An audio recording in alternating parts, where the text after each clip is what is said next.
Date commission اور اس کو کہا کہ یہ اگلے 4-5 مہینے میں اپنی رپورٹ دے دے، اور اس کا جو دائرہ کار ہوگا انویسٹیگیشن کا وہ 2008 سے لے کے 2018 تک جو قرضے لیے تھے پچھلی حکومتوں نے، ان کے بقول جو پیسے لوٹے گئے تھے، کرپشن کی گئی تھی ان قرضوں کو لے کے، اس کے حوالے سے تعین کیا جائے، اور تاکہ پھر اس کے بعد سزائیں دی جا سکے ان لوگوں کو جنہوں نے قرضے لیے تھے۔ ہمارا موقف ہمیشہ سے ایک مختلف تھا کہ یہ قرضے جو پی ایم ایل این کی حکومت نے لیے ہیں، اس کا ایک تو ٹوٹل قرضے 10,500 ارب ہیں پورے 5 سال میں، اور وہ تمام کے تمام جو ہیں وہ کہاں خرچے ہوئے ہیں وہ بھی ہمارے پاس حساب کتاب تھا۔ لیکن اس آرٹیکل میں نے یہ بھی بتانے کی کوشش کی ہے وزیر اعظم صاحب قرضے لیے کیوں جاتے ہیں، اور یہ بڑی بنیادی چیز ہے کہ آپ نے ڈیٹ کمیشن رپورٹ تو بنا دی تھی، قرضے اس لیے لیے جاتے ہیں، اس کی سب سے بڑی وجہ یہ ہوتی ہے کہ اخراجات میں اور آپ کے جو ریونیوز میں جو گیپ ہوتا ہے، جتنا گیپ ہوگا اتنے آپ قرضے لیں گے۔ 3 سال جو ابھی یہ مکمل ہوں گے جون میں، یہ میں نے وزیر اعظم صاحب کو اس رپورٹ میں بتایا ہے کہ 3 سال میں جو آپ کا گیپ ہے جس کو فسکل ڈیفیسٹ کہتے ہیں، وہ پاکستان کی تاریخ میں کبھی اتنا زیادہ نہیں تھا۔ 10,690 ارب روپے آپ کا گیپ تھا آپ کے اخراجات میں اور آپ کے ٹیکس محصولات میں۔ تو ظاہر ہے آپ گیپ جو ہے وہ کہاں سے پورا کریں گے؟ آپ ادھار لیں گے، قرضے لیں گے، اور اس 10,700 ارب کے مقابلے میں 3 سال جو پی ایم ایل این کے تھے اس میں 4,100 تھا پہلے 3 سال میں۔ تو ظاہر سی بات ہے ہمیں قرضے کم لینے پڑے تھے، اور اسی وجہ سے 2.5 سال کے بعد پی ٹی آئی کی حکومت نے 5 سال میں جو پی ایم ایل این کی حکومت نے قرضے لیے تھے اس سے زیادہ لیے ہیں، کیونکہ ان کا گیپ زیادہ ہے، فسکل ڈیفیسٹ زیادہ ہے۔ بڑا سمپل سی بات ہے، لیکن واپس اس پر چلے جاتے ہیں کہ جو ڈیٹ کمیشن رپورٹ بنائی تھی انہوں نے 2019 جون میں، اس کے 2 ہفتے بعد میں نے ایک آرٹیکل لکھا تھا اسی اخبار میں، اور میں نے یہ کہا تھا کہ یہ وزیر اعظم صاحب دس از اے نان سٹارٹر، کیونکہ آپ کو پتہ ہی نہیں کہ آپ نے کیا کمیشن اپوائنٹ کس لیے کیا ہے۔ ہوا کیا؟ آج 2.25 سال ہو چکے ہیں، 2.25 سال وہ رپورٹ غائب ہے۔ وہ رپورٹ آنی بھی نہیں تھی، ہم نے پہلے دن سے کہہ دیا تھا، لیکن ہمارے وزیر اعظم صاحب اتنے انکمپیٹنٹ ہیں اور ان کی ٹیم اتنی انکمپیٹنٹ ہے کہ ان کو پتہ ہی نہیں تھا وہ آرڈر کیا کر رہے ہیں کمیشن، اور وہی نتیجہ ہونا تھا کہ جو رپورٹ کا جب ان کو بتایا گیا ہوگا کہ سر یہ تو آپ پھنس رہے ہیں، کیونکہ کویسچن تو یہ ہونا چاہیے کہ جس نے قرضے زیادہ لیے اس کی انویسٹیگیشن ہونی چاہیے۔ بڑا سمپل سا اصول ہے جو وزیر اعظم صاحب نے سیٹ کیا، تو قرضے تو پی ٹی آئی کی حکومت نے زیادہ لیے، تو انویسٹیگیشن پی ٹی آئی کی حکومت کی ہونی چاہیے یا پی ایم ایل این کی حکومت کی ہونی چاہیے؟ مطلب اس سے زیادہ مذہقہ خیز بات ہے، اس لیے وہ رپورٹ چھپا کے اور کسی ڈرار میں یا بنی گالا کے کسی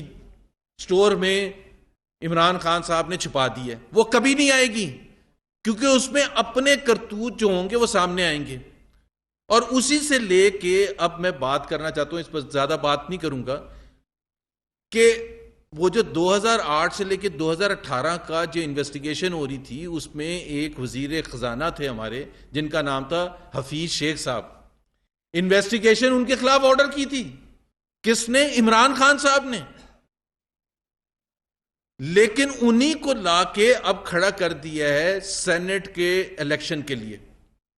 میں حفیظ شیخ صاحب کے حوالے سے 2-4 باتیں کہنا چاہوں گا، اور خاص طور پر یہ میری اپیل ہوگی ان نظریاتی پی ٹی آئی کے کارکنوں سے، ایم این اے سے، جن کو یہ ووٹ کا موقع مل رہا ہے کہ وہ حفیظ شیخ کو ووٹ دے کے نظریاتی سیاست جو پی ٹی آئی کی ہے اس کو دفن کرنا چاہتے ہیں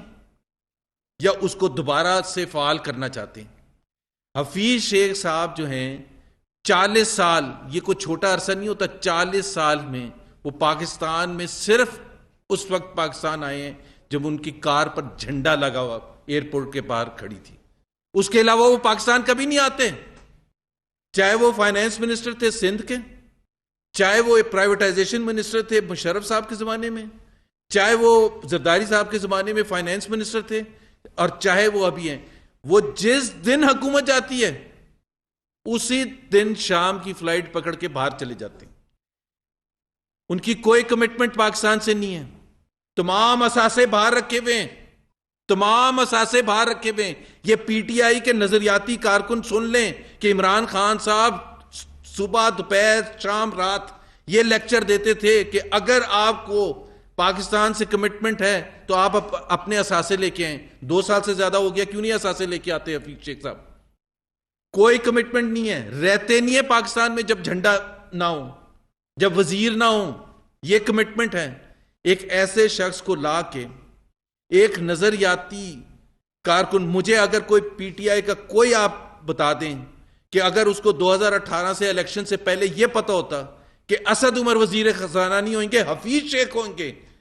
جن کے بارے میں اسد عمر نے,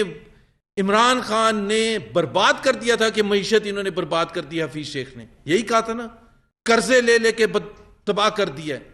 پاکستان کے غربت میں اضافہ کر دیا, بے روزگاری میں اضافہ کر دیا. یہ لقاب ہمارے نہیں ہیں, یہ عمران خان صاحب حفیظ شیخ کے بارے میں کہتے تھے, جو 2010 سے لے کے 2013 تک وزیر خزانہ تھے, اور اس کے بعد جہاز پکڑ کے باہر چلے گئے تھے. پھر 5 سال کے بعد 6 سال کے بعد دوبارہ آگے جب وزیر خزانہ کے لیے ان کو کہا. اور ہیں کس کے آدمی؟ ایک تو میں نے آپ کو بتایا کہ اثاثے یہاں نہیں ہیں, دوسرا میں نے بتایا یہاں رہتے نہیں ہیں, تیسرے وہ کون ہیں؟ حفیظ شیخ ہیں کون؟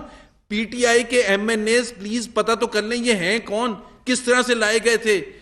اسد عمر کو نکال دیا گیا اور ایک آئی ایم ایف اور ورلڈ بینک کے بندے کو لا کے بٹھا دیا گیا پاکستان کی معیشت کو برباد کرنے کے لیے, ایک کانسپریسی کے تحت. حفیظ شیخ صاحب کا اگر کوئی انٹرسٹ ہوتا, اور جس دن وہ آئے ہیں حفیظ شیخ صاحب, اپریل 2019 میں ان کو وزیر خزانہ بنایا, 15 دن میں آئی ایم ایف کے ساتھ ایگریمنٹ ہو گیا. مطلب آپ سوچیں کہ 15 دن صرف ان کو لگے, کیونکہ اس طرف بھی ٹیبل کے آئی ایم ایف والے بیٹھے تھے اور ٹیبل کے اس طرف بھی آئی ایم ایف والے بیٹھے تھے. اس وقت جو فائنانس سیکٹری تھے, کیا نام تھا, یونس دھاگا صاحب, ان کو فارغ کر دیا آتے ہی, کیونکہ جو بھی رکاوٹ تھا اس آئی ایم ایف کے ایگریمنٹ میں, اور جو بھی پاکستان کی محبت میں کام کرنا چاہتا تھا ان کو فارغ کر دیا اور آئی ایم ایف کے ساتھ ایگریمنٹ کر دیا. اور آئی ایم ایف کا ایگریمنٹ کا مطلب کیا تھا, جو آج تک اثرات پاکستان کے عوام بھگت رہے ہیں, بے روزگاری میں اضافہ, غربت میں اضافہ, مہنگائی میں اضافہ, growth rate negative, fiscal deficits record high. 3 سال کا فسکل ڈیفیسٹ جو میں اس کی ذکر کر رہا تھا, 8% سے اوپر 3 سال لگاتار, پاکستان کی تاریخ میں نہیں کبھی گیا. یہ حفیظ شیخ صاحب کا تحفہ ہے, جس کے لیے عمران خان صاحب کہہ رہے ہیں اپنے ایم این ایز کو کہ جا کے وہ حفیظ شیخ کو ووٹ دیں, تاکہ وہ یا تو عمران خان آ کے یہ بتا دیں کہ وہ نظریاتی ان کی جو سیاست ہے وہ ہم فائنلی دفنانے کا موقع آ گیا, فائنلی دفنانے کا موقع آ گیا, حفیظ شیخ کو الیکٹ کریں تاکہ حفیظ شیخ وہ کر سکے پاکستان کی معیشت کے ساتھ جو آئی ایم ایف یا ورلڈ بینک چاہتے ہیں, یعنی کہ بربادی پاکستان کی معیشت کی. ایک تو حفیظ شیخ کے حوالے سے میں یہ کہنا چاہتا تھا, اور یہ اپنے ضمیر کے حساب سے سوچ لیں کہ کیا ہم نے ان کو ووٹ ڈالنا ہے یا نہیں ڈالنا, اور کیوں ڈال رہے ہیں. یہ شخص ہے کون؟ پی ٹی آئی کا رکن نہیں ہے, فارم نہیں بھرا ہوا جو عامر لیاقت علی کہتے ہیں, تعلق ہی نہیں ہے. اور یہ میں چیلنج کرتا ہوں 40 سال کے ریکارڈ پر, جس دن پی ٹی آئی کی حکومت جائے گی, اور حفیظ شیخ صاحب بہت جلد جانے والی ہے, تو آپ ٹکٹ کٹا ہی لیں ویسے باہر جانے کے لیے, واپس واشنگٹن جہاں سے آپ آئے تھے. دوسری بات, تھوڑی سیاست کی بھی بات ہو جائے. ڈسکا کا جو NA-75 کا جو ریزلٹ ہے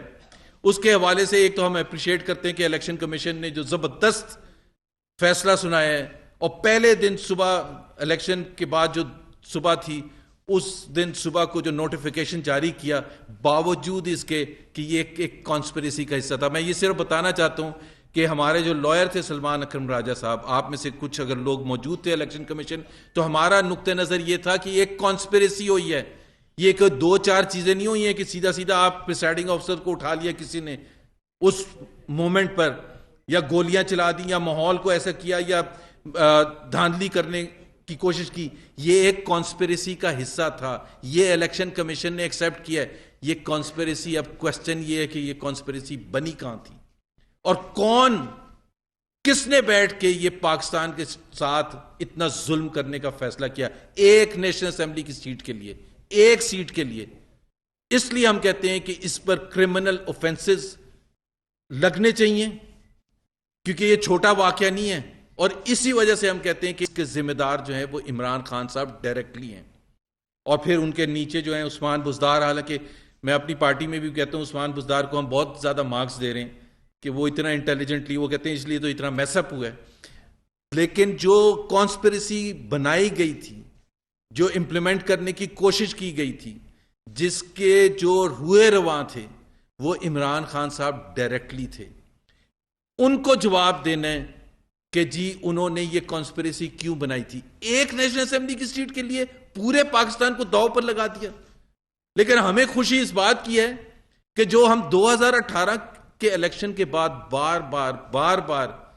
اور لوگ ہمیں کہتے تھے کہ آپ تو چھوڑتے ہی نہیں، کہ 2018 کے الیکشن میں کتنے برے طریقے سے دھاندلی ہوئی تھی اور پورے کا پورا election P M L N سے چھین لیا گیا تھا، اس کی وجہ یہی تھی